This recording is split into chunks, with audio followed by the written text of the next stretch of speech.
Welcome friends, প্রত্যেককে স্বাগত আমাদের ইউটিউব চ্যানেলে। যে সমস্ত ভিউয়ার্সরা প্রথমবার চ্যানেলটি দেখছেন তারা অবশ্যই চ্যানেলটিকে সাবস্ক্রাইব করে নেবেন এবং চ্যানেলের পাশে থেকে বেল আইকনটি প্রেস করবেন, যাতে এই ধরনের খবরাখবর সবচেয়ে আগে সবচেয়ে দ্রুত আপনাদের কাছে পৌঁছে যায়। তো আপনারা প্রত্যেকেই জানেন যে 32,000 প্রাথমিকের চাকরি বাতিল মামলা মহামান্য ডিভিশন বেঞ্চে জাস্টিস তপব্রত স্যারের ডিভিশন বেঞ্চে কিন্তু এই মুহূর্তে কিন্তু শুনানি চলছে। আগামী 23শে জুন এই মামলা বেলা 2টোর থেকে আবার পুনরায় শুনানি হবে এবং সেক্ষেত্রে অ্যাপিলেন্ট যারা আছেন প্রাথমিক শিক্ষা পর্ষদের পরে দ্বিতীয় দফায় যারা অ্যাপিলেন্ট রয়েছে অর্থাৎ ইন সার্ভিস টিচার, তাদের তরফ থেকে এই দিন কিন্তু তারা শুনানির পর্ব শুরু করবেন। এখন বিষয়টা হচ্ছে প্রাথমিক শিক্ষা পর্ষদ যারা মেন অ্যাপিলেন্ট, এখনো পর্যন্ত তাদের বক্তব্যে যে বিষয়টা উঠে এসেছে সেটা হচ্ছে জাস্টিস গাঙ্গুলি সিঙ্গেল বেঞ্চে বা ট্রায়াল কোর্টে সঠিক পদ্ধতি মেনে তিনি টোটাল যে শুনানি সম্পন্ন করেননি। তো সেই জায়গা থেকে এখনো পর্যন্ত বিচারপতিদেরকে কনভিন্স করতে পারেনি প্রাথমিক শিক্ষা পর্ষদ। এবং যে সব থেকে ফ্যাক্টরা যে জায়গাটায় সেটা হচ্ছে অ্যাপটিউড টেস্টের গল্প। রিজার্ভেশন ছেড়ে দিন, কাট অফ ছেড়ে দিন, বেনিয়ম ছেড়ে দিন, এস্টাবলিশ কোম্পানি ছেড়ে দিন, থার্ড পার্টি এজেন্সি ছেড়ে দিন, ওভারসিট ছেড়ে দিন, সবটা ছেড়ে দিন। কিন্তু অ্যাপটিউড টেস্টের প্রসঙ্গটা নিয়ে যখনই প্রশ্ন উঠছে, বিচারপতিরা কিন্তু এখনো কনভিন্স নয় যে এই অ্যাপটিউড টেস্ট হয়েছে কি হয়নি এই গোটা বিষয়টা। এখনও তারা বিশ্বাস করেন বা প্রাথমিক শিক্ষা পর্ষদ এখনও অপারক তাদের বোঝাতে যে অ্যাপটিউড টেস্ট হয়েছিল। এখন সেই জায়গা থেকে একজন ট্রায়াল কোর্টে 165 এই যে অংশটা এস্টাবলিশমেন্ট করে গেছেন যেভাবে, আপনাদের সেই অংশ দেখাবো যেখানে গিয়ে একজন ইন্টারভিউ যখন একজনও যদি বলে থাকে যে আমি নেই অ্যাপটিউড টেস্ট, তাহলে সেই সেন্টারটার কি হবে।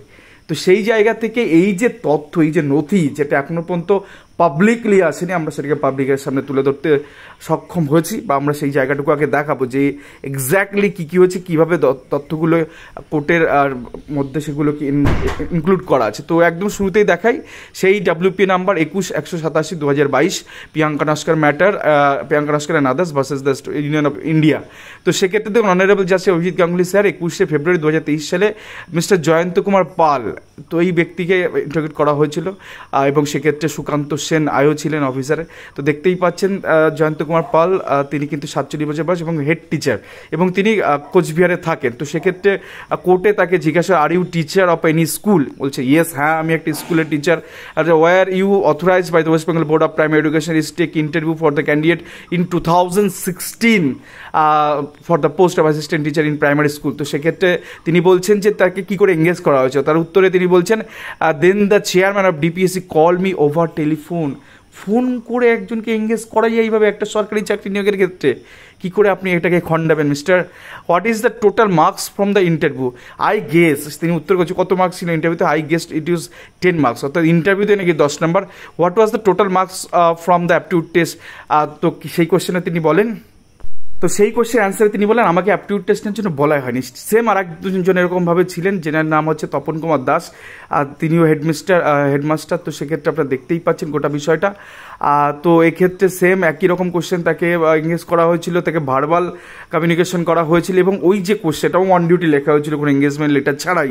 এবং সেক্ষেত্রে তাকে বলা হয়েছিল যে আপনি কি ওই দিন ওখানে উপস্থিত ছিলেন? উত্তর বলেছে হ্যাঁ। এবং পরবর্তী ক্ষেত্রে বলা হয়েছিল যে what was the total marks in interview of the for the aptitude test, were is told to take aptitude test, were only told to take interview। তো সেক্ষেত্রে অ্যাপটিউড টেস্ট নিতে বলা হয়নি, শুধুমাত্র ইন্টারভিউ নিতে বলা হয়েছিল। তো এই ধরনের বিষয় যখন তিনি সাইন করে যাচ্ছেন তপন বাবুর মতন এরকম বহু সংখ্যক ইন্টারভিউয়াররা, তখন এই জিনিসটাকে কোর্ট খণ্ডাবে কী করে? 165 এভিডেন্স অ্যাক্টের ভিত্তিতে যদি কোনো বিচারপতি ট্রায়াল কোর্টে রেকর্ড করে থাকেন গোটা বিষয়টা এবং সেই জায়গাটা বিচারপতির যে কার্যপদ্ধতি সেটা দিয়ে ডিভিশন বেঞ্চ খণ্ডন না করতে পারেন যে না এটা ভুল বা অন্যায় করেছেন বা ভুল করেছেন, সেটা যদি এস্টাবলিশমেন্ট হয়ে যায়, ধরুন ভুলটা প্রমাণিত হচ্ছে না কোনোভাবে, তো সেক্ষেত্রে ডিভিশন বেঞ্চ এই অংশটাকে কী করবে? তো আমাদের মতে যেই অ্যাপটিউড টেস্ট যেহেতু হয়নি, এই পরীক্ষা হয়নি বলে প্রমাণিত, সেটা শুধুমাত্র পিটিশনাররা বলেননি, শুধু এখানে ইন্টারভিউয়াররাও বলেছেন এবং এক নয় একাধিক ইন্টারভিউয়ার এই ধরনের সাবমিশন তারা কোর্টে এসে তাদের কিন্তু ইন্টারভিউ করা হয়েছিল এবং তারা লিখিতভাবে সেগুলো জানিয়েছেন, সাইন করেছেন গোটা বিষয়ে। তো সেই জায়গা থেকে অ্যাপটিউড টেস্টে সবাইকে 5টা, যদি ধরুন প্যানেল বাঁচাতে হয়, প্রথম কথা 1000টা ইরেগুলারিটিস রয়েছে, তো সেগুলো আমি বাদ দিলাম। যদি অ্যাপটিউড টেস্টের প্রশ্ন, মানে এটাকে তো ওভারকাম করে যাওয়া যাবে না, এটাকে ওভারকাম করে যেতে গেলে আপনি কোন পদ্ধতি যাবেন? তাহলে এইগুলোকে সবগুলোকে গলত সাবিত করতে হবে কোর্টে। তো সেটা তো এখন পর্যন্ত প্রাথমিক শিক্ষা পর্ষদ তার ধারে কাছে নেই। হিমালয়ে যদি আমাকে উঠতে হতো প্রাথমিক শিক্ষা পর্ষদে 8,848 মিটার বা 8,850 মিটার, প্রাথমিক শিক্ষা পর্ষদ 50 মিটার এগোতে পারেনি। যে জাস্টিস অভিজিৎ গাঙ্গুলির এই রায় যাতে প্রত্যাবর্তন বা পরিবর্তন করতে হয়, তাহলে সেই জায়গায় কিন্তু প্রাথমিক শিক্ষা পর্ষদ এখনও 8,000 8,500 মিটারই যেতে পারে। তো সেখানে কি করে এই রায় অল্টার হবে কি করে? মানে এই যে সাবমিশন কোর্টে যে তথ্য প্রমাণগুলো স্থাপিত হয়েছে, প্রমাণিত হয়েছে, এইগুলোকে আপনি খণ্ডাবেন কি করে? সেই জায়গায় সেই রিলেভেন্ট জায়গাটা কোথায়? এখন দেখার ইন সার্ভিসরা এই 165 নিয়ে কী কী আর্গুমেন্ট করেন এবং সেক্ষেত্রে কোন কোন বিষয় উঠে আসে। তবে এই যদি রেকর্ড হয়ে যায়, মানে রেকর্ড যেগুলো হয়ে গিয়ে থাকে, সেটা যদি ডিভিশনে অ্যাডমিশন হয়ে যায় যে না তিনি সঠিক পদ্ধতি মেনে এগুলো করেছেন, তাহলে অ্যাপটিউড টেস্টকে ভয় বাদ দিয়ে, যেটা কিনা হয়তো রুলের খেলাপ চলে যাবে, অথবা অ্যাপটিউড টেস্টে সবাইকে গ্রস নাম্বার দিয়ে, মানে সবাইকে 5-এ 5 দিয়ে রিপ্যানেল হতে পারে, একটা হওয়ার সম্ভাবনা কিন্তু রয়েছে। তো যাই হোক, এই ছিল আজকে গুরুত্বপূর্ণ ভিডিও। অনেকে অতিশয় মামলা নিয়ে কথাবার্তা জানতে চাইছিলেন, আপডেট জানতে চাইছিলেন, তো মামলার দিনক্ষণ আমরা জানিয়ে দিচ্ছি। আর এই মামলায় কিন্তু অ্যাপটিউড টেস্ট গুরুত্বপূর্ণ অংশ হতে চলেছে। অ্যাপটিউড টেস্টের পাশাপাশি যেগুলো আসবে আরও আমি আপনাদের বলে দিই, 7টা কোশ্চেন রয়েছে, রিজার্ভেশন থেকে শুরু করে, ওভারসিট থেকে শুরু করে, অ্যাডিশনাল প্যানেল থেকে শুরু করে, সমস্ত কিছু পরপর এখানে আছে। এবং কি করে এরকমভাবে নিয়োগগুলো করা হয়, যেখানে সাধারণ প্রার্থীদের কাট অফ সেখানে লো, সেখানে SC OBC cut off high, এগুলোই তো অবশ্যই কথাবার্তা উঠবে। তো এই ছিল আজকে গুরুত্বপূর্ণ ভিডিও। চ্যানেলটির সঙ্গে থাকুন এবং সাবস্ক্রাইব করতে ভুলবেন না।